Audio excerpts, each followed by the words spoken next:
దేవునికి మన ప్రభు రక్షకుడైన యేసుక్రీస్తు వారి నామములో స్తుతులు స్తోత్రాలు చెల్లిస్తూ చేరువచ్చిన సహోదరి సహోదరులకు, మహిమారావు గారి కుటుంబానికి, అలాగే ఈ మాటలు వినడానికి వచ్చిన ప్రతి ఒక్కరికి కూడా క్రీస్తు నామంలో శుభాభివందనములు తెలియజేసుకుంటున్నామండి. ఒక వాక్యాన్ని చదువుకుని ప్రార్థన చేసుకుందాం. లూకా సువార్త 4వ అధ్యాయము.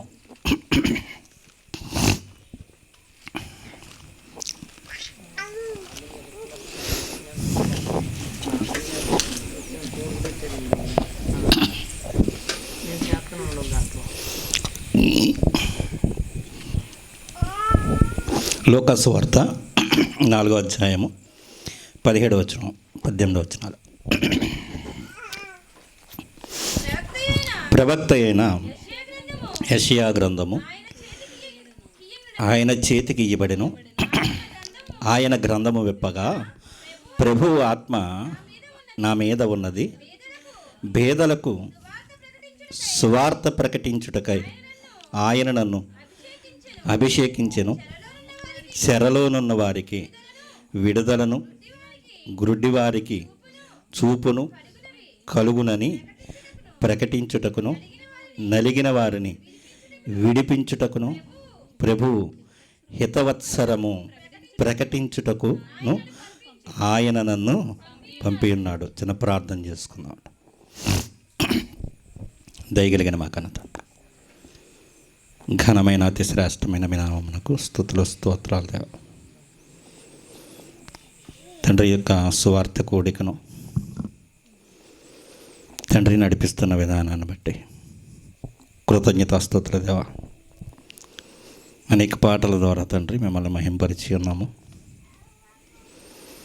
ఈ పాలి గ్రామాన్ని మీరు ప్రేమించి మమ్మల్ని నడిపించిన విధానాన్ని బట్టి తండ్రి కృతజ్ఞతాస్తుతులు. లోకము మిమ్మల్ని ఎరుగదు గనుకనే తండ్రి క్రీస్తును ఈ లోకం ద్వేషించింది. అటు రీతిగానే తండ్రి ఈ లోకంలో ఇప్పటి రోజుల్లో కూడా తండ్రి క్రీస్తును నమ్ముకున్న వారిగా, ప్రకటిస్తున్న వారిగా ఉండగా మమ్మల్ని కూడా అటు రీతిగానే ఈ లోకం చూస్తూ ఉన్నది. దేవా, వారిని క్షమించండి, వారి మనోనేత్రములు వెలిగించండి దేవా. మీ మాటలు కొన్నిటిని ధ్యానించడానికి ఇచ్చిన కృపను బట్టి తండ్రి స్తుతులు స్తోత్రాలు. నాకు ముందుగా తండ్రి పలికించిన మాటలను బట్టి, శ్రీనాథాన్ని బట్టి తండ్రి మిమ్మల్ని స్తుతిస్తున్నాము. మీకు దయా సంకల్పము చొప్పున యేసుక్రీస్తునందు తండ్రి ప్రతి ఒక్కరికి నిత్యజీవం ఇవ్వాలని తండ్రి తలంపు కలిగి ఉన్నారు. దేవా, ఈ మాటలు తెలియజేయడానికే ఈ స్థలానికి చేరి ఉన్నాము. మీ కుమారుడి రాక ఎందుకో తండ్రి గ్రహించుకునడానికి మీ కృపను మాకు అనుగ్రహించమని. నిలబడిన నాయందు ఏమీ లేదు కానీ తండ్రి మీ యొక్క పరిశుద్ధాత్మ సహాయాన్ని అనుగ్రహించండి. మా నోట మీ మాటలు ఉంచండి. వినివారికి మేలు కలుగునట్లుగా వారి జీవితాల్లో తండ్రి మీ కొరకు ఫలించులాగా తండ్రి దీవించి ఆశీర్వదించమని తండ్రి మీ ప్రియకుమారుడు మా రక్షకుడు ప్రభువునైన యేసుక్రీస్తు వారి ప్రశస్తమైన నామంలో ఈ ప్రార్థన మనవలు అడిగి వేడుకునిస్తున్నాను పరమ తండ్రి, ఆమేన్. యేసుక్రీస్తు ప్రభువుల వారు సమాజ మందిరంలోనికి వచ్చేసరికి ఆయన చేతికి యెషయా గ్రంథం ఇవ్వబడినప్పుడు ఆయన నెరవేర్చవలసిన కార్యాన్ని తండ్రి అయిన దేవుడు యెషయా ప్రవక్తతో 61వ అధ్యాయంలో రాయించిన మాటలను ప్రభువైన యేసుక్రీస్తు వారు ఇక్కడ వాటిని జ్ఞాపకం చేసటం, ఆ సమాజానికి ఆయన ఎందుకు వచ్చారో ఈ మాటల ద్వారా యేసుక్రీస్తు ప్రభువుల వారు తెలియజేస్తున్నారు. ఎందుకు వచ్చాడట ఆయన ఈ లోకానికి? ప్రభు ఆత్మ నా మీద ఉన్నది, పేదలకు సువార్త ప్రకటించడానికి, పేదలకు సువార్త అనగానే ఆహారం లేని వారు కావచ్చు, పేదవారు కావచ్చు అని ఈ లోకం అనుకుంది. కానీ వాక్యం గ్రహింపు లేక పేదవాడు అంటే దైవ గ్రంథం తెలియచేస్తున్న మాట ఏమిటి అంటే, దేవుడంటే ఎరుగని వారందరూ కూడా ఈ లోకంలో వారి ఆత్మలో పేదవారుగా దైవవాక్యం తెలియచేస్తున్నది. పేదవాడు అంటే కొరత ఉన్నవాడు అని. దేవుణ్ణి వెతికే విధానంలో ప్రతి మనిషి ఏం చేస్తున్నాడు? ఎక్కడో అక్కడికి పరుగులు తీస్తూనే ఉన్నాడు. వారికి కావలసింది, ఆత్మకు కావలసింది వారికి దొరికితే వారికి ఏ ప్రయత్నము చేయరిక. మనకి కావలసిన ధనం మనకుంటే కనుక, ఒక కోటీశ్వరుడు ఉన్నాడు అనుకోండి, బాగా ధన సంపన్నత కలిగిన వాడు ఉన్నాడు అనుకోండి, ఒక ఎన్ని తరాలకు తిన్నా తరగని ఆస్తి ఉంటే కనుక వాడు ఏం చేస్తాడు? జమీందారు కాలు మీద కాలు వేసుకుని ఇంట్లోనే కూర్చుని ఉంటాడు. ఏ పని చేయడు. నీకులాగా నాకులాగా పని చేసి ధనాన్ని సంపాదించి జీవనోపాధిని సంపాదించుకుని పోషించుకోవాలని ఆలోచన అతనికి ఉండదు. ఎందుకు? అతను ధన సంపన్నుడు గనక. అలాగే దేవుని గూర్చిన జ్ఞానం మనిషికి ఎప్పుడైతే అర్థమవుతుందో ఆ మనుష్యుడు ఎటు పడితే అటు, ఎక్కడికి పడితే అక్కడికి వెతుక్కుంటూ వెళ్ళడు. ప్రియమైన వారు, చాలా కొరతలే ఉన్నాయి మనుషుల్లో. వారికి బలహీనతలు, అపవాది చేత పట్టబడిన వారు యేసుక్రీస్తు కాలంలో కూడా ఎంతోమందిని దేవుడు రాయించాడు. సమాధులలో నివాసం చేస్తున్న వాడి గురించి రాయించాడు. ఏమండి, ఎన్నో సంవత్సరముల నుంచి స్వస్థత పొందకుండా వారికి ఉన్న అస్వస్థతలను గురించి వారు ఇబ్బంది పడుతూ యేసుక్రీస్తును ముట్టుకుని స్వస్థత పొందిన స్త్రీలు కూడా ఉన్నారు. అంటే ఏ భూమి మీద మనుషుడు లోటుగా ఉన్న దానిని వెతుకుతూ ఉంటాడు. అది దొరికినప్పుడు సంతృప్తి కలిగి ఏం చేస్తాడు? హృదయంలో దాచుకుంటాడు. మనం ఏం చేస్తున్నాం? మేము ఆ జాబితాకు చెందిన వారమే. ఇదివరకు మేము కూడా ఆ జాబితాకి చెందిన వారమే. రోజుకొక దేవాలయానికి, రోజుకొక దేవుడంటూ, లేక ఈయన కంటే మహిమ కలిగిన వాడు ఎవరో ఉన్నారంటే, ఎక్కడో ఉన్నారంటే, ఎలాగో ఉన్నారంటే పరుగులు తీసిన వారమే, ప్రయాణాలు చేసిన వారమే. ఎన్నో తీర్థయాత్రలకు వెళ్ళిన వాడిని నేను. ఎందుకంటే హృదయంలో ఒక వెలితి ఉన్నప్పుడు, కోరిక ఉన్నప్పుడు, ఆ కోరికను తీర్చుకోవాలి అనుకున్నప్పుడు, లేక ఆ పేదరికాన్ని పోగొట్టుకోవాలనుకున్నప్పుడు, సంపాదించుకోవాలనుకుంటున్నప్పుడు మనుషులు పడే పాట్లు అన్నీ ఇన్ని కాదు. ప్రియమైన వాళ్ళ, నేను చెప్పే కోణం ఏమిటి అంటే, ఒక మనిషి ధనం లేనప్పుడు ధనం కోసం ఎలాగైతే వెతుకులాడతాడో, దేవుడిని ఎరగని ప్రజలు కూడా, దేవునిని ఎరగని మనుషులు కూడా ఏదో ఒక దానిని దేవుడు అనుకుంటూ వెతుక్కుంటూ, దానిలో జీవముంది, దానిలో వెలుగుంది, దానిలో శక్తి ఉంది అని ఆలోచన చేస్తూ పరుగులు పెడుతుంది ఈ సమాజం. ఏదో ఒకటి చేసి, నేను యజ్ఞం చేసో, యాగం చేసో, ఏదో క్రతువులు చేసో, వ్రతాలు చేసో దేవుని యొక్క ప్రసన్నతను సంపాదించుకోవాలి అని ప్రతి మనిషి భూమి మీద ఆశ కలిగి ఉన్నాడండి. ప్రియమైన వాళ్ళ, ఏ మనిషి చెడ్డవాడు కాదు. ఇందాక మనల్ని సువార్తలో అడ్డుకున్నారు చూసారా, వారు మంచివారే. కాక క్రీస్తు జ్ఞానము వారు ఎరుగక పొరపడుచున్నారు. ఎప్పుడైతే మనిషికి ఆ వెలితి పోవాలో, సంపూర్ణుడిగా అవ్వాలో, అప్పుడు ఆ మనిషి ఎదుటి వారిని ప్రేమించేటట్లుగా చేయబడతాం. గత కాలంలో మనం కూడా అంతే. మనం ఎలాంటి వారు అని చెబుతున్నాడు దేవుడు ఎఫెసీ పత్రిక 2వ అధ్యాయంలో, పాపముల చేతను అపరాధముల చేతను చచ్చిన వారం అయి ఉన్నాము. అంటే చచ్చిన వారం అయి ఉన్నామంటే బ్రతికే ఉన్నాం కదండి, మనలో జీవం ఉంది కదా. చచ్చిన వారం అయి అంటే దేవుడిని ఎరగని వారిగా, ఆధ్యాత్మికంగా మనం ఏమై ఉన్నాము? చచ్చిపోయిన స్థితిలో ఉన్నాం. మనుషులెవరు దేవుణ్ణి చేరుకోలేకపోతున్నారు వారు అనుకున్న మార్గాలలో. ఈ ప్రపంచంలో ఒక జాతిని దేవుడు ఎన్నుకుని ఇశ్రాయేలు ప్రజల్ని యాకోబు ద్వారా, వారి ద్వారా దేవుని మహిమ ఎలాంటిదో ఈ లోకానికి చూపించాలని ఒక ప్రయత్నం చేశాడు దేవుడు. వారికి కొన్ని ఆజ్ఞలను ఇచ్చాడు. మీరు లోకములో నుంచి వేరు చేయబడిన వారని, ప్రత్యేకింపబడిన వారని వారికి అబ్రహాము ద్వారా ఒక కార్యక్రమాన్ని వారికి ఇచ్చాడు.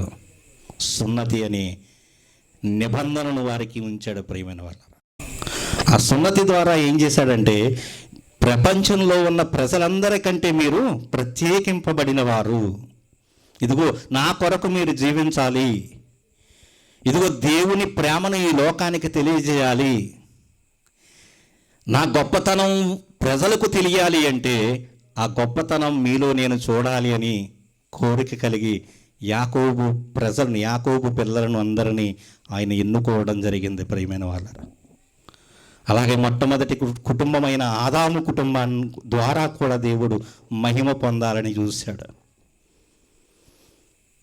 ఎక్కడ దెబ్బతింటుంది అని మనం ఆలోచన చేస్తూ ఉంటే, మొట్టమొదటి మనుష్యుణ్ణి దేవుడు తయారు చేసినప్పుడు వారికి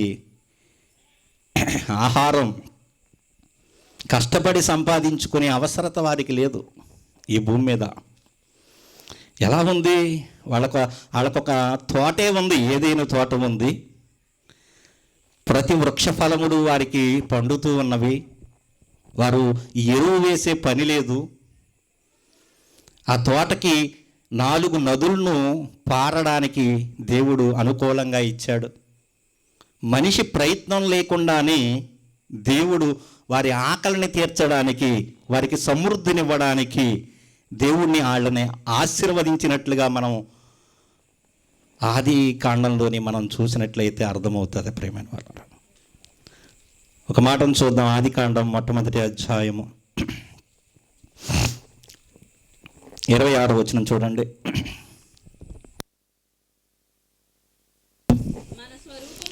మన స్వరూపమందు మన పోలిక చొప్పున నరులను చేయదము. ఎవరి పోలికట? మనుషులందరూ ఎవరి పోలిక? దేవుని పోలిక. ఉందా దేవుని పోలిక? ఈ రోజున ప్రపంచ ప్రజలలో దేవుని పోలిక ఉందా అంటే, ఇదిగో ఆదాము చేసిన అపరాధమును బట్టి ఏమైపోయారు? దేవునికి దూరస్తులైపోయారు. ప్రియమైన వాళ్ళారా, దూరస్తులైపోయారు. ఇంకా ఏం చెబుతున్నాడు చూడండి. వారు సముద్రపు చేపలను, ఆకాశ పక్షులను, పశువులను, సమస్త భూమిని, భూమి మీద ప్రాకు ప్రతి జంతువును ఏలుదురుగా కానీ పలికెను. ఏమేలట? ఏలాలట? ప్రతిదాన్ని ఏలాలి. సూర్యుడు, చంద్రుడు, నక్షత్రములు ఇవన్నీ కూడా ఏం చేయాలి? మనుషులకి పని చేయడానికి, లోబడడానికి, మనకి ఫలాలనివ్వడానికి ఈ భూమి నుంచాడు. ప్రియమైన వాళ్ళారా, ఎప్పుడైతే ఆదాము ఆజ్ఞాతిక్రమం చేశాడో, పాపంలో పడిపోయాడో, ఆ పాపం ద్వారా ఈ లోకానికి ఏమొచ్చింది? మరణం వచ్చింది. ఆ మరణంలో నుండి మనుషుల్ని ఎలాగైనా దాటవేయాలని మొట్టమొదటి ప్రయత్నంగా యాకోబు సంతతిని ఎన్నుకొని వారికి ఆజ్ఞల్నిచ్చాడు. ఆజ్ఞల్నిచ్చి నీతిమంతులుగా చేసుకుని ఆయన యొద్దకు చేర్చుకోవాలని మొట్టమొదటి ప్రయత్నంగా చేశాడు ఆయన ఈ భూమి మీద ప్రజలను. అయితే వారేమి ఏం చేస్తున్నారట? ధర్మశాస్త్రం వలన ఏ మనుషుడును, గలతీలకు రాసిన పత్రికలో ఉంటుంది మాట, ధర్మశాస్త్రం వలన ఏ మనుషుడును దేవుని ఎదుట నీతిమంతులు కాలేకపోతున్నారట. మరి ఎలాగా ప్రభువా మేము నీతిమంతులం అవ్వాలంటే? నీతిమంతులు అవుతేనే కానీ దేవుణ్ణి ఆరాధించడానికి లేదా అంటే లేదు. చాలామంది మనం ఆలోచనలన్నీ ఎలా ఉంటాయంటే, మనుషుల ఆలోచనలు ఒక ఆలయానికి వెళ్ళాలంటే, దేవుని దగ్గరికి వెళ్ళాలంటే తలారా స్నానం చేసి వెళ్ళాలి అంటే పై రూపాన్ని చూస్తాడు దేవుడు అని ఆలోచన కలిగి ఉంది సమాజం. మంచి దుస్తులు ధరించి వెళ్ళాలి దేవుని దగ్గరికి వెళ్ళినప్పుడు, ఏదో ఒకటి అర్పణ తీసుకుని వెళ్ళాలి. కానీ దేవుడు బలియు అర్పణయు కోరని వాడని తెలియడం లేదు సమాజానికి. నేనేదో అర్పించాలి దేవునికి, దేవుని యొక్క కృపను పొందుకోవాలి, దేవుని యొక్క ఆశీర్వాదాన్ని పొందుకోవాలి, దేవుని సన్నిధిలోనికి నేను వెళ్ళిపోవాలి, ఈ యొక్క తరాన్ని ముగించుకుని, ఈ యొక్క జీవితాన్ని ముగించుకుని నేను పరలోకానికి వెళ్ళిపోవాలని ఆశ కలిగిన మనిషే ప్రతి ఒక్కడు కూడా. కానీ యేసు క్రీస్తు ప్రభువు వారిని ఈ లోకం ఎందుకు సిలువ వేసింది అంటే, ఆయన్ని ఎరగలేదు కనుకనే సిలువ వేసింది. ఎవరేశారు సిలువ? అన్యజనులు కాదండి, యూదులే, సొంత జనాంగమే ఆయనను సిలువ వేయడం జరిగింది. ప్రియమైన వాళ్ళారా, ఆయన దేని గురించి వచ్చానని చెబుతున్నాడు? ఆ యెషయా గ్రంథంలో చెప్పిన మాటల్ని ఆ సమాజానికి తెలియచేస్తూ ఉన్నాడు. చెరలోనున్న వారిని విడిపించడానికి.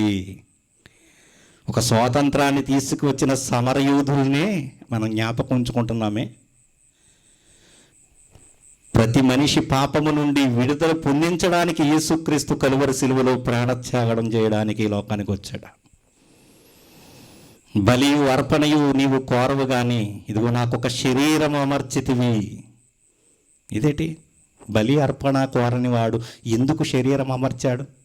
ఏ బలి అర్పణ కోరడంటే, నువ్వు చేతులతో చేసుకున్న బలులు దేవుడికి అవసరం లేదు. ఆయనే భూమికి పునాది వేయబడక మునిపే ఒక యేసుక్రీస్తుని గొర్రెపిల్లగా ఆయన యొద్ద ఉంచుకున్నాడు. ఆ బలి కావాలనుకుంటున్నాడు.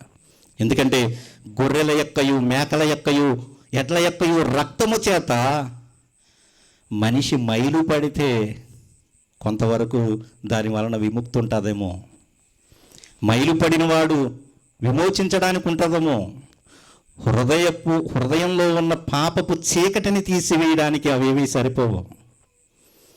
యేసుక్రీస్తు యొక్క అమూల్యమైన రక్తం ఈ యొక్క మనుషులకు ప్రతి ఒక్కరికి అవసరం. ప్రియమైన వాళ్ళారా, అందుకని అంటున్నాడు ఆయన, చెరలోనున్న వారిని విడిపించడానికి. ఏ చెర? దొంగతనం చేసి పట్టబడిన వారి చెరలో నుంచి తీసుకురావడానిక? ఈ రోజున ఎన్నో అకృత్యాలు ఈ లోకంలో జరుగుతూ ఉన్నాయి. చంటి పిల్లల మీద అమానుషంగా, ఎంతో ఆలోచించడానికి కాదు, చెప్పుకోవడానికి కాదు, చాలా అవమానకరమైన పరిస్థితులు ఈ లోకంలో తారసపడుతున్నాయి. చూస్తుంటున్నాం, ఎన్నో వార్తలు వింటూ ఉంటున్నాం. వారి యొక్క హృదయాలు అంత కఠినంగా మారిపోవడానికి గల కారణం ఏమిటి అంటే, వారందరూ అపవాది చేతిలో ఉన్నారు. వారు చెప్పినట్టే నడుస్తారు. ఏదో ఒక సినిమా పేరు జ్ఞాపకం రావట్లేదు, అతడు ఏమి చెబుతాడో అందరూ కత్తులెట్టుకుని వెళ్ళిపోతారండి ఆ హీరోని చంపేయడానికి. ఒక మంత్రం చదివేటప్పటికి వాడి ఆధీనంలోకి వెళ్ళిపోతాడు. వాళ్ళందరూ కత్తులెట్టుకుని ఇంకంతా వాళ్ళు వెళ్ళిపోతూ ఉంటారు.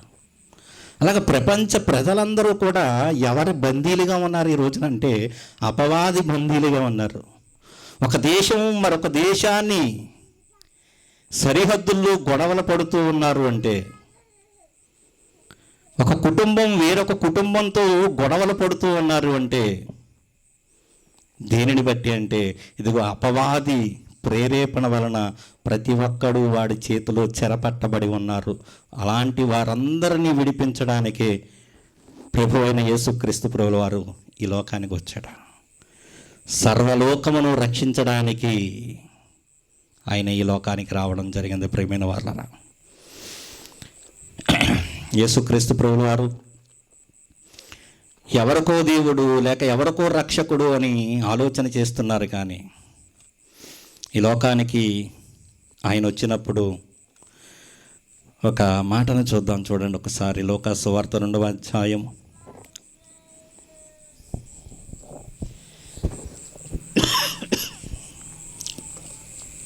లోకా సువార్త 2వ అధ్యాయం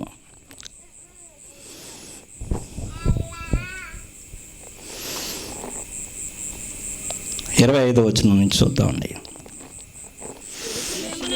యెరూషలేమునందు సుమయోనను ఒక మనుష్యుడుండెను. అతడు నీతిమంతుడును భక్తిపరుడునై ఉండి ఇశ్రాయేలు యొక్క ఆదరణ కొరకు కనిపెట్టువాడు. ఎవరటైనా? సుమయోను ఒక ప్రవక్త, ఇశ్రాయేలు ఆదరణ కొరకు కనిపెట్టుచూ ఉన్నాడు. ఆయన ఈ లోకానికి వస్తేనే కానీ, ఆయన్ని చూస్తేనే కానీ ఈయన మరణించడు. సుమయోను అనే ప్రవక్త మరణించడు. ఎందుకు మరణించడు? ఇశ్రాయేలీయులుని ఆదరించడానికి ఒక ఆయన పరలోకం నుంచి రాబోతున్నాడు. ఆ రాబోయిన ఆయన్ని శిశువుగా ఆయన చేతుల్లోకి ఎత్తుకుని ఆ ప్రవచనం నెరవేరితేనే కానీ ఆయనకి మరణం రాదని ముందుగా దేవుడు రాయించాడు. ప్రియమైన వాళ్ళు, అది తెలియజేస్తున్నాడు ఇక్కడ. పరిశుద్ధాత్మ అతని మీద ఉండెను. అతడు ప్రభువు యొక్క క్రీస్తును, ప్రభువు యొక్క అంటే పరలోకపు తండ్రి యొక్క క్రీస్తును చూడక మునుపు మరణము పొందడని. అంటే క్రీస్తును చూడక ముందు మరణం రాదాయనికి. ఎంతో వృద్ధుడైపోయాడు ఆయన. అతడు పరిశుద్ధాత్మ చేత బయలుపరచబడి ఉండెను. ఆత్మవశుడై దేవాలయములోనికి వచ్చెను. అంతటా ధర్మశాస్త్ర పద్ధతి చొప్పున ఆయన విషయమై జరిగించుటకు తల్లిదండ్రులను శిశువుల పైన దేవాలయములోనికి తీసుకుని వచ్చినప్పుడు అతడు తన చేతుల్లో ఆయనను ఎత్తుకుని దేవుణ్ణి స్తుతిస్తున్నాడట. దేవా, నువ్వు చెప్పిన వాక్యం నెరవేరుతుందయ్యా నా జీవితంలో. ఇశ్రాయేలీయులకు ఆదరణకర్తను ఈ లోకానికి పంపించావు. ఆయన నేను చూస్తేనే కానీ నాకు మరణం రాదని చెప్పావు అని ఆయన్ని ఎత్తుకుని స్తుతిస్తున్నాడట దేవుణ్ణి అంటూ 29వ వచనంలో చెబుతున్నాడు. చూడండి. నాథా, ఇప్పుడు నీ మాట చొప్పున సమాధానముతో నీ దాసుని పోనిచ్చుచున్నావు. అన్యజనులకు నీ దాసుని పోనిచ్చుచున్నావని ఇశ్రాయేలు ప్రజలకు రక్షకుడని చెబుతున్నాడా? ఏం చెబుతున్నాడు చూడండి. అన్యజనులకు ఆయన్ని బయలుపరచడండి. పరలోకపు తండ్రి ఎవరు ఈ లోకానికి తెలియజేయడానికట. ఎందుకు వచ్చాడు యేసుక్రీస్తు ప్రభువారు? పరలోకపు తండ్రికి దాసుడిగా వచ్చాడు ఈ లోకానికి. వస్తున్నప్పుడు ఏం చెబుతున్నాడు? ప్రియమైన వాళ్ళ, అన్యజనులకు నిన్ను బయలుపరచడానికి పరలోకపు తండ్రి ఎలా ఉంటాడు? వెలుగుగాను నీ ప్రజలైన ఇశ్రాయేలుకు మహిమగాను నీవు సకల ప్రజల ఎదుట సిద్ధపరిచిన నీ రక్షణ నేను కన్నులారా చూచి తిని. చూసినయ్యా, నా భాగ్యం ఎంత గొప్పది అని అనుకుంటున్నాడు. దేవుని స్తుతిస్తున్నాడు. ఎందుకు వచ్చాడట ఈయన? చెరలోనున్న వారిని విడిపించడానికని ఇందాక వచనాలు చదివి ఆయన యేసుక్రీస్తు ప్రభువారు. ఇక్కడ సుమయోను ఏం చెబుతున్నాడు? ఇశ్రాయేలీయులకు మహిమగానే ముందే అన్యజనులకు వెలుగుగా వచ్చాడటే ఈ లోకానికి. అయితే ఈ లోకంలో చీకటిలో ఉన్న వారికి ఒక్కసారి వెలుగును చూస్తే ఏమవుతుందండి? చీకటిలో ఉన్న వారికి వెలుగు చూస్తే ఒక్కసారి ఏమవుతుంది? కళ్ళు బయర్లు గమ్ముతాయి, కళ్ళు మూసుకుంటారు. మంచి మనస్సు అనేది మనకు ఉంటే, నేను కూడా చాలా వాదాలు పెట్టుకున్నానండి. బైబిల్ని చదవడం పెట్టుకున్నది కూడా నేను దేనికో తెలుసా? బైబిల్లో తప్పులు పట్టడానికి చదవడం మొదలెట్టాను. నేను కూడా హిందువుగా నా కిరాణా షాప్లో ఒక బోర్డు ఉండేది, హిందువుగా జీవించు, హిందువునని గర్వించు. ఒక గర్వం నాకు ఉండేదండి. అలాంటి జీవితంలో నుంచి క్రీస్తు వెలుగులోకి రావడానికి గల కారణం ఏంటో తెలుసా అండి? వాదించడమే కాదు, వారి బైబిల్ని తప్పు అని చెప్పాలని చదవడం మొదలెట్టాను నేను మొట్టమొదటగా. చాలామంది అన్యజనులు క్రీస్తులోనికి వచ్చింది ఇలాంటి సాక్ష్యాలు ఉన్నవారు ఎక్కువగా ఉంటారు. ఇలాంటి సాక్ష్యాలే ఎక్కువగా. ఎందుకంటే భక్తి జీవితంలో ఒక కసి ఉన్నవాడికే వస్తారు. ఊర్లో చాలామంది ఉన్నారు. ఇందాక ఎంతమంది వచ్చారు? ఒక 10 మందో 20 మందో వచ్చారు. కనవాళ్ళు ఏమైతే అయిందిలే అనుకుంటారు. కానీ దేవుని చేత మార్చబడేవారు ఇందాక వచ్చారు చూసారా, అలాంటి వారే మార్చబడతారు.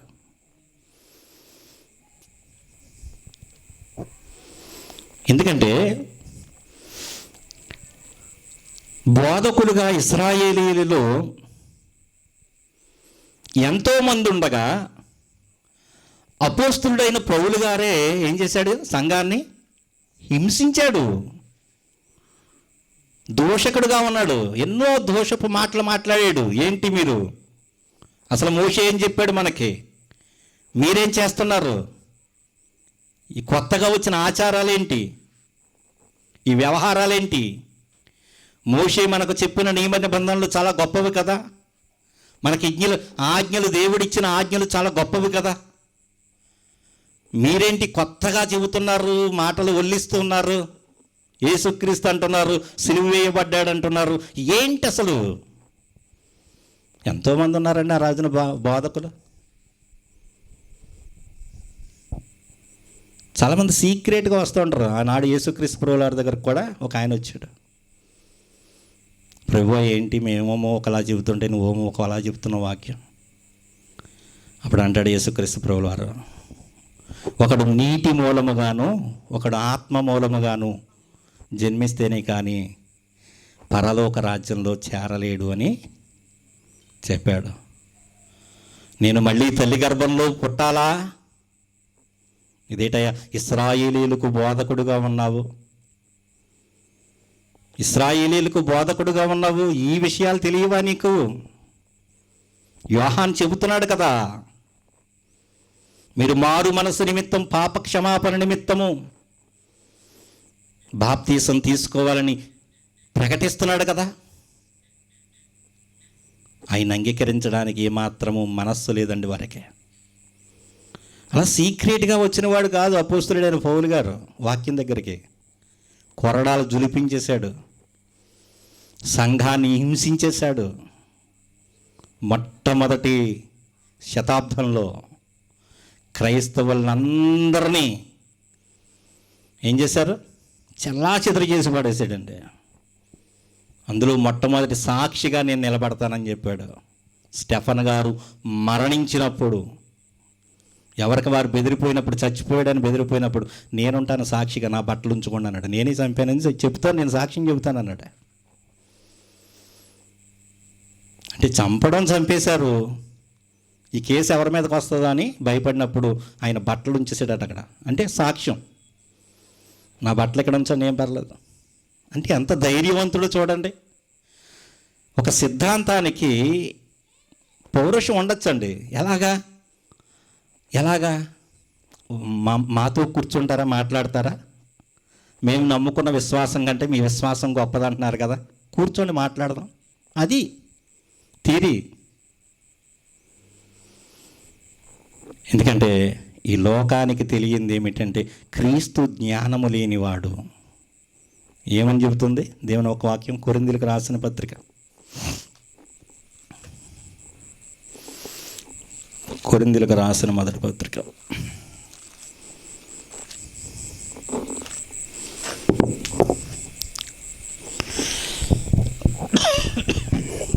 అపోస్తలుడైన పౌలు గారు క్రీస్తులోకి వచ్చిన తర్వాత, క్రీస్తులోకి రాకముందు చంపడానికి సిద్ధపడ్డాడు ప్రతి ఒక్కరిని. క్రీస్తులోకి వచ్చిన తర్వాత చావైతే మేలన్నాడు. అంత జీవితం మారిపోయింది చూడండి. మతానికి క్రీస్తు మార్గానికి ఎంత వ్యత్యాసం ఉందో లోకానికి అర్థం కాదు. ఒకసారి చెబుతున్నాడు చూడండి, ఇక్కడ మారిన తర్వాత చెబుతున్న మాటలు. పత్రికను రాస్తూ కొరింథీయులకు రాసిన మొదటి పత్రిక 20వ వచనం చూడండి, మొట్టమొదటి అధ్యాయము. కొరింథీయులకు రాసిన మొదటి పత్రిక మొట్టమొదటి అధ్యాయం 20వ వచనం. జ్ఞాని ఏమాయను, శాస్త్రి ఏమాయను, ఈ లోకపు తర్కవాది ఏమాయను. అప్పటి వరకు ఎవరితో ఉన్నాడు? శాస్త్రులతోని పరిసయ్యులతోని ఉన్నాడు. ఆయన కూడా పరిసయ్యులు తెగలవాడే, ఆయన కూడా ఒక బోధకుడే, చాలా జ్ఞానం కలిగిన వాడు. గమాలీయేలు పాదముల యొద్ద జ్ఞానాన్ని నేర్చుకున్నవాడు. ఎంతో గొప్ప శిక్షకుడు అయ్యి ఉంటాడు గమాలీయేలు, అందుకనే రాయించాడు దేవుడు. అంత నిష్ఠాగరిష్ఠుడి యొద్ద జ్ఞానాన్ని నేర్చుకున్న పౌలు మార్గంలో లేనప్పుడు మనుషుల్ని హింసించాలనుకున్నాడు, మనుషుల్ని చంపడానికి కూడా వెనక తీయలేదు. ప్రేమైన వాళ్ళ, ఎప్పుడైతే యేసుక్రీస్తు దర్శనం కలిగిందో అప్పుడు అతని జీవితం మారిపోయినప్పుడు ఏం చేస్తున్నాడు? ఎవరి మీద వాదం పెడుతున్నాడు? ఇప్పుడు జ్ఞాని ఏమాయను, శాస్త్రి ఏమాయను, ఈ లోకపు తర్కవాది ఏమయ్యను. ఈ లోక జ్ఞానము దేవుడు వెర్రితనముగా చేసి ఉన్నాడు. ఈ లోక జ్ఞానం ఎవరైనా సరే కూర్చుని మాట్లాడమనండి, రావచ్చు.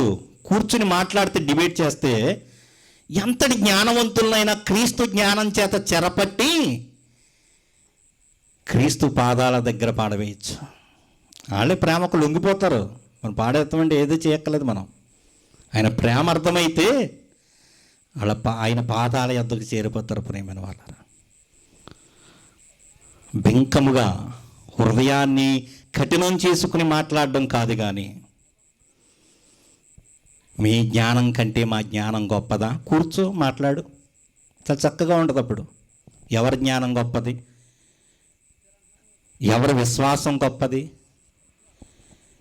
ఎవరి యొక్క విధి విధానాలు బాగున్నవి, ఎవరు ప్రేమ ఐక్యతను ఈ లోకానికి చాటుతున్నారు, ఇవన్నీ తెలుస్తాయి. ఎప్పుడు? కూర్చుని మాట్లాడుకుంటున్నప్పుడు. కూర్చుని మాట్లాడుకున్నప్పుడు కూడా చాలామంది అండి ఒప్పుకోరు. ఈ లోకం మీద ఆశలు ఉన్నవాడు, శరీరమే నేను అనుకునేవాడు ఏం చేస్తాడంటే, ఆత్మ గురించిన పరిశోధన లేనివాడు ఏం చేస్తాడంటే ఈ మాటలను అంగీకరించడు.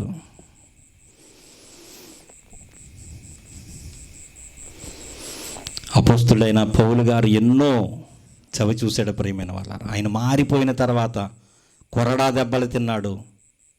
సువార్తకు మీరు ఇక్కడ ఈ యొక్క పరిసర ప్రాంతాలలో మీరు సువార్త చేయకూడదని శాసించినప్పుడు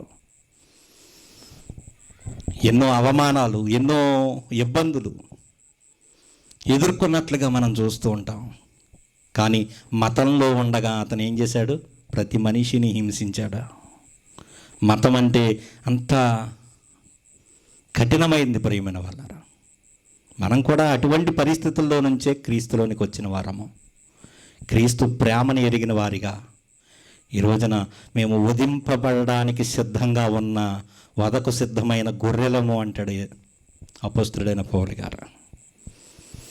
ఈ లోకము దేవుని జ్ఞానానుసారముగా లోకము తన జ్ఞానము చేత దేవుని ఎరుగకుండినందున. ఏ జ్ఞానం చొప్పున ఎరిగారు దేవుణ్ణి అందరూ అంటే? దేవుని జ్ఞానానుసారంగా ఎరగలేదట దేవుణ్ణి.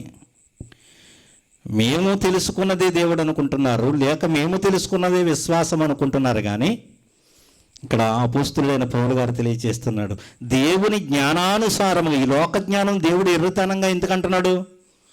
తెలియదు. లోకానికి దేవుని జ్ఞానం గురించి తెలియదు. అందుకని తెలియజేస్తున్నాడు దేవుని జ్ఞానానుసారముగా. అంటే దేవుడు ఏ జ్ఞానానుసారంగా అయితే ఈ లోకానికి ఆయన గురించి బయలుపరచాలనుకున్నాడో ఆయన యొద్దకు వస్తేనే తెలుస్తుంది. యేసుక్రీస్తు యొద్దకు వస్తేనేనండి పరలోకంలో ఉన్న తండ్రి గొప్పతనం తెలుస్తుంది. అసలు మనం ఎందుకు ఈ లోకానికి వచ్చాము, తల్లి గర్భం గుండా మనం ఎందుకు పుట్టామో, మనం ఎందుకు జీవిస్తున్నామో, మనం ఎందుకు మరణానికి వెళ్ళిపోతున్నామో, ఈ విషయాలన్నీ తెలియాలంటే బైబిల్ గ్రంథం దగ్గరికి తప్పనిసరిగా రావాలి మనిషి. లేదంటే వారు పేదవారిగా ఉండే మరణానికి వెళ్ళిపోతారు. వారికి ధనం ఉండొచ్చు, ఎన్నో భోగభాగ్యాలు ఉండొచ్చు, కానీ దేవుని ఒక వాక్యం సెలవిస్తున్నది, యేసుక్రీస్తుని ఎరిగిన వాడు దౌర్భాగ్యుడు అని సెలవిస్తుంది దేవుని ఒక వాక్యం. ప్రియమైన వాళ్ళరా, ఇంకా ఏం చెప్తున్నాడు చూడండి ఒకసారి. ఇక్కడ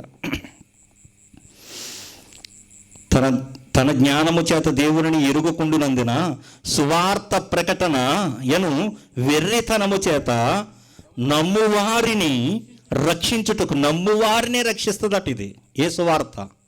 సిలువను గూర్చిన వార్త ఎవరిని రక్షిస్తుంది? నమ్మిన వారిని. నమ్మాలంటే ఏం చేయాలి? వినాలి. వినుట వలన ఏమవుతుంది? విశ్వాసం కలుగుతుంది.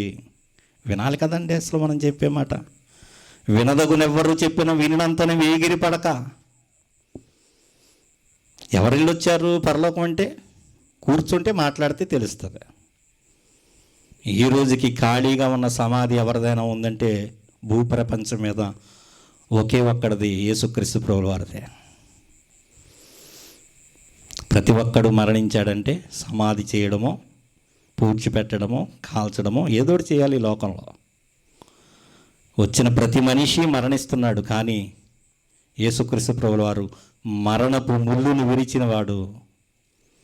ఆయన్ని ఎవరైతే అంగీకరిస్తారో వారందరినీ లేపగలిగిన శక్తి కలిగిన వాడు రెండవ రాకడలో.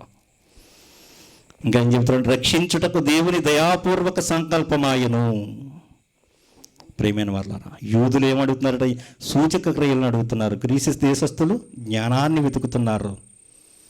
ప్రతి ఒక్కరూ కూడా దేనో దాని మీద ఆశలు కరుగున్నారు. ఇదిగో ఈ ప్రపంచం నాశనం అయిపోతుంది అని ప్రపంచానికి కూడా శాస్త్రవేత్తల ద్వారా తెలుస్తుంది. అయితే ఏం చేస్తున్నారు? ఈ ప్రపంచం నాశనం అయిపోతే ఎక్కడికి వెళ్ళిపోదామని చూస్తున్నారు? చంద్రమండలానికి వెళ్ళిపోదాం అనుకుంటున్నారు. అక్కడ కూడా సైట్లు ఎడగొడుతున్నారండి. సైట్లు ఎడగొట్టి ఏం చేస్తున్నారా? సొమ్ము చేసుకుంటున్నారా? మనకు డబ్బు ఉంటే మనం కూడా కొనుక్కోవచ్చు. ప్రియమైన వాళ్ళారా,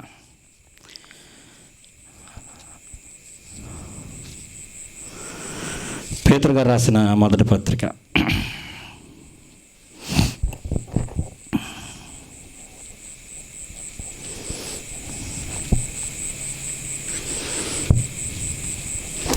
పేతురు గారు రాసిన రెండో పత్రిక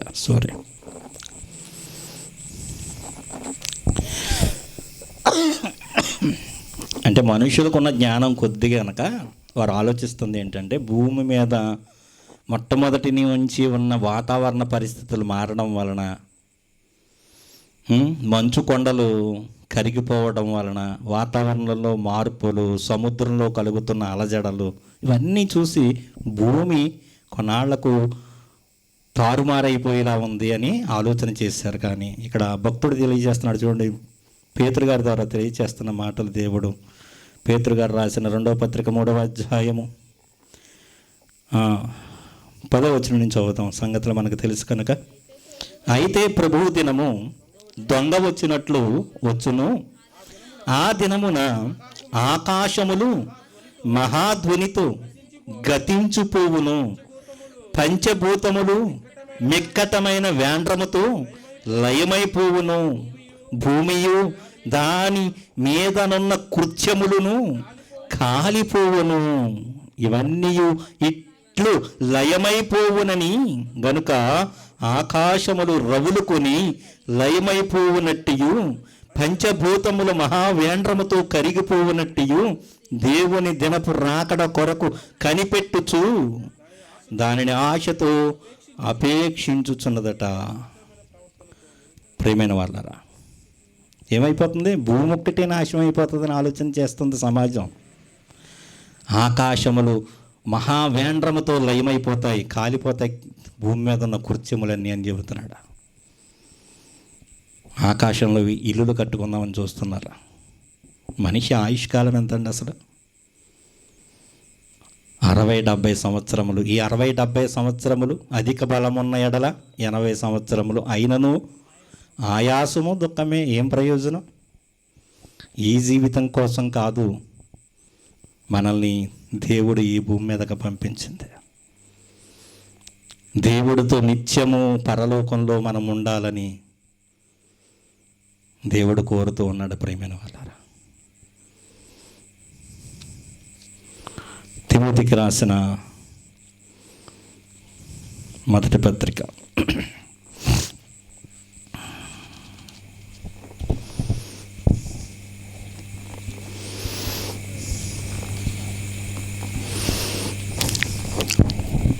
ఆనాడు ఇశ్రాయేలు ప్రజలు కూడా యేసుక్రీస్తు ప్రభుల వారిని ఎన్నో మాటలు, ఇదిగో ఈ దేవాలయాన్ని చూసావా, ఈ గొప్పతనాన్ని చూసావా, ఏ దేవాలయం అది, బంగారపు దేవాలయాన్ని చూపిస్తున్నారు.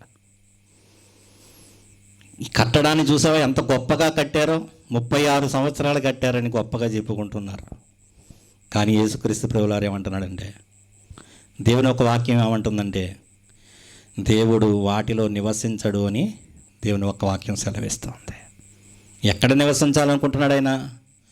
నీ హృదయంలో, నా హృదయంలో చోటిమ్మని కోరుతూ ఉన్నాడు. ఆ చోటిచ్చే ముందు ఏమడుగుతున్నాడంటే, నీ హృదయంలో ఉన్న కల్మషాన్నంతటినీ క్రీస్తు రక్తంతో కడగడానికి సిద్ధంగా ఉన్నాడు. దేవుడంటే చాలా చిన్న చూపు లోకానికి. వారు కట్టుకునే ఒక నివాసంలో ఒక గూడు ఏర్పాటు చేసి ఆ గూట్లో ఉండమని చెబుతున్నారు దేవుణ్ణి. అసలు దేవుని యొక్క గుణలక్షణాన్ని చెబుతున్నాడు ఇక్కడ తిమోతి పత్రికలో రాయిస్తూ 6వ అధ్యాయం చూడండి, 16వ వచనం. ఆయన ఎలా ఉంటాడు, ఎంత గొప్పవాడో రాయిస్తున్నాడు దేవుడు. సమీపింపరాని తేజస్సులో ఆయన మాత్రమే వసించుచు అమరత్వము గలవాడై ఉన్నాడు. మనుషులలో ఎవడును ఆయనను చూడలేదు, ఎవడును చూడనేరడు. ఆయనకు ఘనతయు శాశ్వతమైన ప్రభావము కలుగునుగాక. ఆమేన్. దేవుని యొక్క గొప్పతనాన్ని తెలియజేస్తున్నాడు. అసలు సమీపింపరాని తేజస్సులో ఉన్నాడట. పరలోకంలో ఉన్న దూతలు కూడా సమీపంలో ఉన్నారేమో అనుకుంటాం మనం, కానీ కాదండి. ఆయన తేజస్సు చూడలేక 2 రెక్కలను కప్పుకుని 2 రెక్కలను ఆడిస్తూ దేవుణ్ణి స్తుతిస్తూ ఉన్నారు. ప్రియమైన వాళ్ళారా, పరలోకంలో పరిశుద్ధుడు పరిశుద్ధుడు పరిశుద్ధుడు పరిశుద్ధుడు అని ప్రతిగానములు చేయుచూ ఉన్నారు దేవదూతల. ఈ రోజున పరిశుద్ధుడైన తండ్రి అయిన దేవుడు పరలోకం నుండి ఆయన ప్రియకుమారుణ్ణి ఎందుకు పంపించాడు అంటే, అపవిత్రంగా ఉన్న నీ హృదయాన్ని, నా హృదయాన్ని కడగడానికి యేసుక్రీస్తు ప్రభువు వారిని లోకానికి పంపించాడు. ఆ రక్తంతో నీ హృదయాన్ని కడిగి పవిత్రురాలుగా చేసి ఆయనుండే సన్నిధికి తీసుకువెళ్ళాలని మనల్ని సిద్ధపరుస్తూ ఉన్నాడు. ఎందుకు ఉంచాడు ఇక్కడ అని మనం ఆలోచన చేస్తే కనుక, ఎఫెసీయులకు రాసిన పత్రిక పరిశుద్ధులుగా చేసేసాక తీసుకెళ్ళిపోవచ్చు కదా. ఎందుకంటే ఆ పరిశుద్ధులు పరిపూర్ణులు అవ్వాలి అని అపోస్తలుడైన పౌలు గారు తెలియజేస్తున్నాడు. సంఘంలో చాలామందికి తెలియని విషయం ప్రియమైన వారారా, ఎఫెసీయులకు రాసిన పత్రిక 4వ అధ్యాయము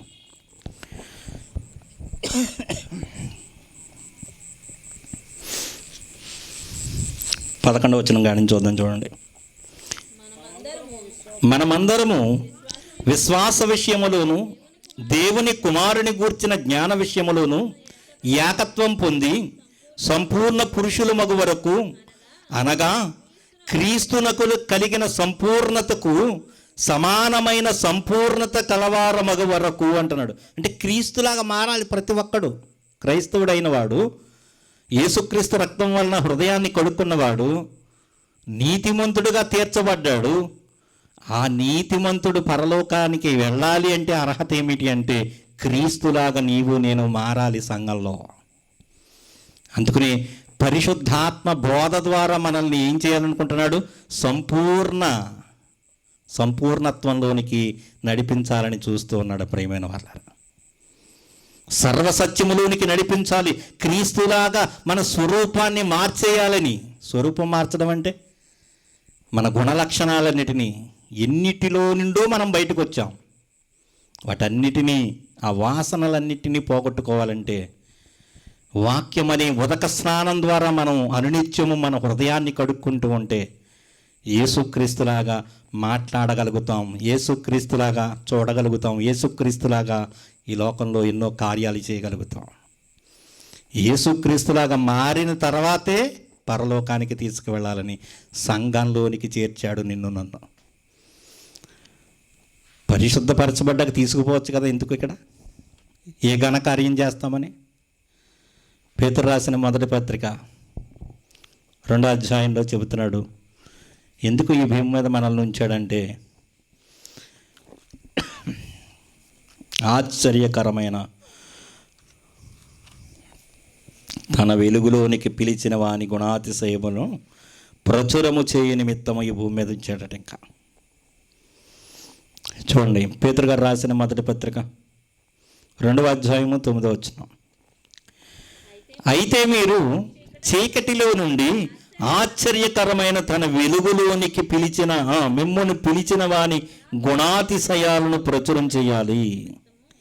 చాలామంది చేసేది ఏంటంటే, ఇదిగో మా దేవుడు ఎంత గొప్పవాడు, మా రక్షకుడు ఎంత గొప్పవాడు, కలువరి సిలువలో ప్రాణత్యాగం చేశాడని చెబుతారు. కానీ వారికి ఉన్న జీవితాలు పాత రోత జీవితాలు మార్చుకోరు. ప్రియమైన వాళ్ళరా, అబద్ధవాడి స్వభావమా మార్చుకోవాలి. ప్రతివాడు కూడా తన నాలుకను స్వాధీనపరచుకోవాలి, తన నోటికి కళ్ళెం పెట్టుకోవాలి. ఎందుకంటే ప్రతి మాటకు కూడా సమాధానం అడుగుతాడు దేవుడు, జవాబు అడుగుతాడు. ఎందుకలా మాట్లాడేవని హేతు అడుగు ప్రతివానికి సాత్వికంతో సమాధానం చెప్పాలి. యేసుక్రీస్తు సమాధానం చెప్పలేక నువ్వు రాజువా అంటే అవునన్నాడు ఆయన. పిలాతు ముందు ఎలా నిలబడ్డాడట, బొచ్చు కత్తిరించు వాని ఎదుట గొర్రె ఎలాగైతే దీనంగా నిలబడుతుందో మౌనంగా, అలా మౌనంగా నిలబడ్డాడు. ప్రపంచాలను శాసించగలిగిన వాడే అలా నిలబడ్డాడు. సువార్త చెప్పడానికి వెళ్ళినప్పుడు మనం కూడా చాలా జాగ్రత్త కలిగి మనం మాట్లాడాలి. ఎందుకంటే అపవాది కుయుక్తి కలవాడు. ఏ మాట చొప్పునైనా క్రీస్తు నామము ఈ లోకంలో ప్రచురం కాకూడదు. ఒక రికార్డెన్స్ ఏదైనా పెట్టండి, ఎక్కడి నుంచైనా తెచ్చి మీ డబ్బుతో ఖర్చు పెట్టి పెట్టండి, ఇలా వెళ్ళారనుకోండి వీధిలో అందరూ చూస్తారు చక్కగా. ఎందుకు వచ్చారని అడగరు. మా ఊర్లో బ్రాందీ షాప్ ఎందుకని అడగరు. అడుగుతారా ఎవరన్నా? ఇంకో షాప్ ఉంటే బాగుండు అంటారు. ఎందుకు? ఊరికి దూరంగా పెట్టారు, ఊరికి మధ్యలో పాయింట్లు, సెంటర్స్. మనుషులు నాశనం అయిపోవడానికి ఇష్టపడుతున్నారు. ఎందుకంటే దేవుని జ్ఞానం చొప్పున వారికి ఆ జ్ఞానం లేదు కనుక. ఇశ్రాయేలీల గురించి కూడా అపోస్తులుడైన పౌలు గారు ఒక మాట చెబుతాడు. రోమీలకు రాసిన పత్రిక ఒక మాటను చూద్దాం రండి.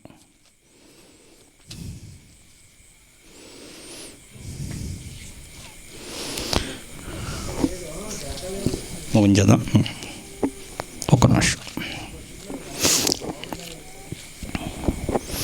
రోమీలకు రాసిన పత్రిక 10వ అధ్యాయం మొట్టమొదటి వచనం చూద్దాం. ప్రేమ సహోదరులారా, ఇశ్రాయేలీయులు రక్షణ పొందవలెనని నా హృదయాభిలాషయు వారి విషయమై నేను దేవునికి చేయు ప్రార్థన అయి ఉన్నది. ఏంటి? ఎవరి గురించి బాధపడుతున్నాడు ఈయన అంటే? అన్యజనుల గురించి కాదు. అన్యజనులు రక్షణ పొందాలని కాదు, తర్వాత వెళతాడు అన్యజనుల దగ్గరికి. ముందుగా ఎవరి దగ్గరికి వెళ్ళాడు? ఇశ్రాయేలు ప్రజల దగ్గరికి వెళ్ళాడు సువార్త పట్టుకుని. ఎదుగో మీరు సిలువ వేశారే క్రీస్తు, ఆయనే మన రక్షకుడు, ఆయనే మన మెస్సయ్య, ఆయనే మనకు పంపించిన దేవుడు, పరలోకం నుంచి పంపించిన రాజు. దావీదు సింహాసనమునందు యుగయుగములు పరిపాలించడానికి ఆయన్ని మీరు ఈ లోకానికి పంపిస్తే మీరు ఆయన ఏం చేశారు? సిలువ వేశారు. వాళ్ళ రక్షణ పొందాలని కోరుకుంటున్నాడట. ఇదేంటి, ఇశ్రాయేలీలకి రక్షణ అంటే తెలియదా? ఇశ్రాయేలీలకి దేవుని ఆజ్ఞలు లేవా? ఇశ్రాయేలు ఎవరిగా పిలువబడుతున్నారు? దేవుని పిల్లలుగానే పిలువబడుతున్నారు. కానీ యేసుక్రీస్తు దగ్గరికి రాకపోతే వారికి కూడా రక్షణ లేదు. అదే చెబుతున్నాడు, సహోదరులారా, ఇశ్రాయేలీలు రక్షణ పొందవలెనని నా హృదయాభిలాషయు వారి విషయమై నేను దేవునికి చేయు ప్రార్థన అయి ఉన్నది. ఇంకా ఏం చెబుతున్నాడు చూడండి, వారు దేవుని యందు ఆసక్తి కలిగిన వారే. ఇప్పుడు లోకంలో ఉన్నవారు కూడా దేవుని గురించి ఆసక్తి కలిగిన వారే. దేవుడు లేడని బుద్ధిహీనుడు తన హృదయంలో చెప్పుకుంటాడట, అనుకుంటాడట. అలాంటి వారు కాదు, మనకి తారసపడినవారు, మంచివారే. కానీ ఒక్కొక్కళ్ళు ఉంటారండి, స్టూడియోల ముందు కూర్చుని ఎక్కడో కోటుకు ఒకడు ఉంటాడు. ఎవరు? దేవుడు లేడని చెప్తాడట వాడు. దేవుడిని ఏదో రూపంలో కొలుస్తూ ఉన్నారు. రేపన్న రోజున క్రీస్తు జ్ఞానంలోనికి తప్పనిసరిగా వారు వస్తారు. అన్వేషణ ఉన్నవారు. దేవుడు లేడనేవాడు ఆడు మరణించిన ఒప్పుకోడు. ప్రేమైన వారు ఇక్కడ ఏం చెప్తున్నాడు చూడండి, 2వ వచనం, వారు దేవుని యందు ఆసక్తి కలిగిన వారిని గూర్చి సాక్ష్యం ఇచ్చుచున్నాను. అయినను వారి ఆసక్తి జ్ఞానానుసారమైంది కాదు. ఏ జ్ఞానానుసారమైంది కాదు? యేసుక్రీస్తు జ్ఞానానుసారమైంది కాదు. భక్తి అనేది యేసుక్రీస్తు జ్ఞానానుసారమైనది ఉండాలి. ఆరాధన అనేది యేసుక్రీస్తు చెప్పినట్లుగా ఉండాలి.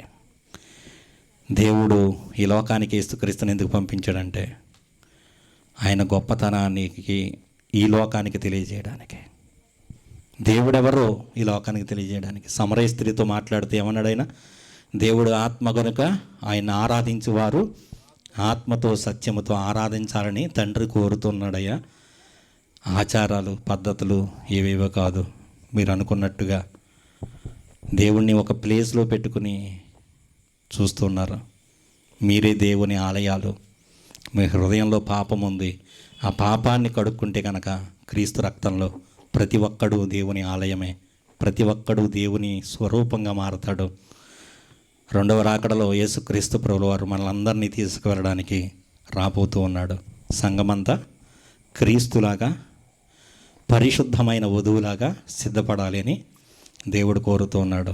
ఆ జ్ఞానంలోనికి ప్రతి ఒక్కరూ వెళ్ళడానికి సిద్ధపడతాం. దేవుడు ఈ మాటలన్నిటినీ మన వెనుకడిలో దీవించి ఆశీర్వదించునుగాక. ఆమేన్. ప్రార్థన చేసుకుందామండి. మీరేమైనా మాట్లాడతారా?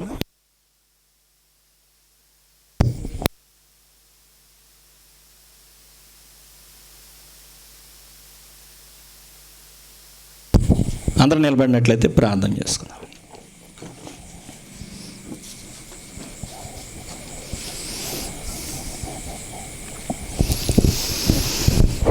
దయగలిగిన మా కన్న తండ్రి, ఘనమైన అతి శ్రేష్టమైన మీ నామమునకు స్తుతులు స్తోత్రాలు దేవా.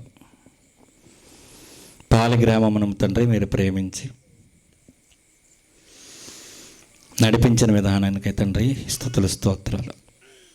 సంఘమంతరు తండ్రి మీ మాటలు తెలియజేయాలని ఈ స్థలానికి వచ్చి ఉండగా తండ్రి కొన్ని ఆటంకులు జరిగిన తండ్రి నడిపించిన విధానానికై తండ్రి స్తుతులు స్తోత్రాలు. మహిమారావు గారి ఇంట చేర్చి తండ్రి ఇటు రీతిగా తండ్రి సువార్త కోడికను జరిపించిన విధానాన్ని బట్టి తండ్రి కృతజ్ఞతాస్తుతులు దేవా. సంఘము తండ్రి ఆసక్తి కలిగి ఉన్నది, మీరు నెరవేరుస్తున్నారు. అందుని బట్టి కృతజ్ఞతాస్తుతులు దేవా. ఇప్పటి వరకు వాతావరణాన్ని అనుకూలపరిచారు మా కొరకై, అందుని బట్టి కృతజ్ఞతాస్తుతులు తండ్రి. మేము ఇంటికి చేరే వరకు తండ్రి మీ యొక్క ఆజ్ఞలో ఉంచండి, మీ కృపను అనుగ్రహించండి. వచ్చిన ప్రతి ఒక్క కుటుంబాన్ని దీవించండి, ఆశీర్వదించండి. ఈ శబ్ద యంత్రం ద్వారా తండ్రి ఎందరైతే మీ మాటలు విన్నారో తండ్రి, క్రీస్తులో ఉన్నవారు బలపడడానికి, స్థిరపడడానికి, క్రీస్తులో ఇంకా రానివారు తండ్రి ఈ మాటలను గ్రహించుకునడానికి మీ యొక్క ఆత్మకార్యములు జరిగించి మీరే మహిమ పొందమని తండ్రి. మహిమారావు గారిని బట్టి తండ్రి మిమ్మల్ని స్తుతిస్తున్నామయ్యా. వారెంతో తండ్రి క్రీస్తు అనుగ్రహించిన నీతిని పొందుకొని స్వార్థను చాటించాలని, అలాగే అనేకులకు తండ్రి ప్రార్థనాపరులుగా ఉన్నారు. అందుని బట్టి తండ్రి కృతజ్ఞతాస్తుతులు. వారికి అనుగ్రహించిన భార్యామణిని బట్టి వారికి ఇచ్చిన సంతానమును బట్టి తండ్రి, వారి తల్లిగారిని బట్టి మిమ్మల్ని స్తుతిస్తున్నామయ్యా. ప్రభా, మిమ్మల్ని ఘనపరిచేవారిగా ఈ యొక్క గ్రామంలో వారి నుంచినందులకు మీకే స్తుతులు, స్తోత్రాలు. అడగగానే తండ్రి వారు ఒప్పుకున్నందులకు మీకే స్తుతులు, స్తోత్రాలు. మీ మహిమార్థంగా జరిగిందని తండ్రి నమ్ముతూ మేము ప్రయాణమై తిరిగి వెళుతుండగా మీ తోడు కాపుదల మాకు అనుగ్రహించమని తండ్రి. వచ్చిన ప్రతి ఒక్క కుటుంబాన్ని దీవించండి, ఆశీర్వదించండి. తమ్ముడు సురేష్ని బట్టి మీ సన్నిధిలో ప్రార్థన చేస్తున్నాను. వారికి కలిగిన ఆశను తండ్రి నెరవేర్చారు, అందుని బట్టి కృతజ్ఞతాస్తుతులు. మెండైన దీవెనలు, ఆశీర్వాదములు మాకు అనుగ్రహించి మీరే మహిమ పొందమని మీ ప్రియకుమారుడు మా రక్షకుడు ప్రభువునైన యేసుక్రీస్తు వారి నామంలో ఈ ప్రార్థన మనవలు అడిగి వేడుకొనుచున్నాను పరమ తండ్రి, ఆమేన్. మన పరలోకపు తండ్రి ప్రేమ, యేసుక్రీస్తు యొక్క కృప, పరిశుద్ధాత్మ దివ్య సన్నిధి సహవాసం ఇక్కడ చేరిన మనకును లోకంలో ఉన్న పరిశుద్ధులందరికీ తోడయుండి నడిపించును గాక. ఆమేన్, ఆమేన్, ఆమేన్. అందరికీ వందనాలండి.